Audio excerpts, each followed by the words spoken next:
10, 11, 12 milliards.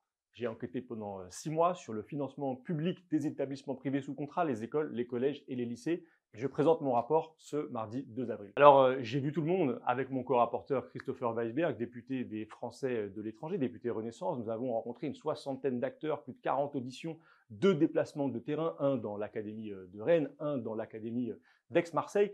Et à l'issue de ce travail, première constatation, première découverte, personne ne sait à combien s'élève le montant total de la dépense publique consacrée à ces établissements privés sous contrat. Ni les administrations centrales, ni le ministère, ni les régions, ni les départements, ni les communes, personne, ne cherche à savoir, personne n'a cherché à construire cette information.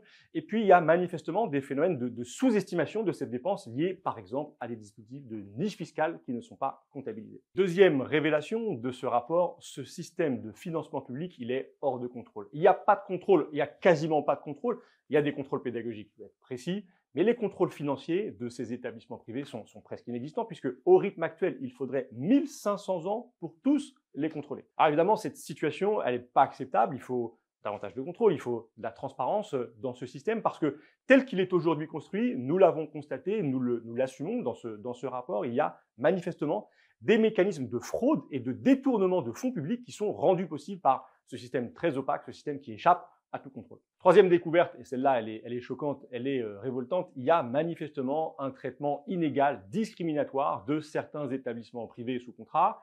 Il y a 7500 établissements privés dans le pays, 96% d'entre eux sont rattachés au réseau des établissements catholiques, mais il y a aussi des établissements qui se disent musulmans, juifs, protestants, laïcs, des établissements d'enseignement en langue régionale. Et alors que la loi prévoit qu'ils soient tous traités de la même façon, eh bien, force est de constater que certains d'entre eux, et notamment les établissements musulmans, ne sont pas traités comme les autres. Ceux-là, par exemple, sont beaucoup plus contrôlés. Ce sont probablement les établissements les plus contrôlés de France. Et on peut s'interroger sur certaines décisions, par exemple sur la rupture du contrat d'association du lycée Averroès de Lille. D'abord parce que c'est très exceptionnel, une rupture de contrat. C'est la première depuis au moins 30 ans.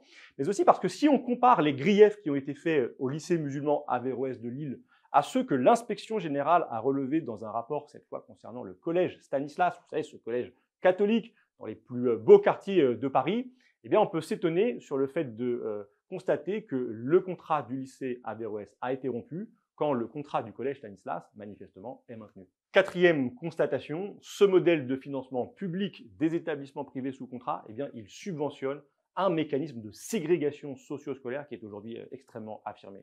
Les établissements privés, ces 15 dernières années, s'affirment comme étant de plus en plus des établissements qui scolarisent les élèves issus des familles les plus riches, quand l'école publique, elle, accueille au fond les élèves issus de toutes les autres familles. Il y a des inégalités sociales, scolaires qui n'ont cessé de s'aggraver, et cela questionne parce que ces établissements qui contribuent donc à la ségrégation, ils sont financés sur fonds publics.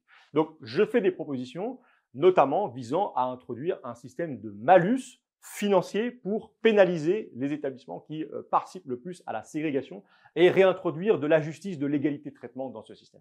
Alors moi, je pense que nous sommes à la fin d'un cycle politique, un cycle qui a duré 40 ans, qui a commencé au début des années 80 après le projet de loi Savary, un cycle d'omerta politique durant lequel il était impossible d'aborder ces sujets sans être immédiatement accusé de vouloir ouvrir la fameuse guerre scolaire. Moi, je ne crois pas qu'il y ait une guerre scolaire aujourd'hui dans notre pays. Ce que je vois, c'est qu'il y a un creusement des inégalités scolaires, c'est qu'il y a une ségrégation de plus en plus forte, avec une école publique qui s'effondre, avec une école privée qui cumule les avantages. Et je pense que le temps est venu de revoir ce système, de refonder le modèle d'allocation des fonds publics aux établissements privés sous contrat. Je fais 55 propositions dans ce rapport, certaines que je porte seul, certaines qui sont partagées, et qui visent, pour résumer au fond, eh bien, à obliger ces établissements privés sous contrat à assumer davantage de contreparties. Puisqu'elles reçoivent de l'argent public, elles doivent participer d'une logique de service public, en tout cas de façon bien plus forte que ça n'est aujourd'hui.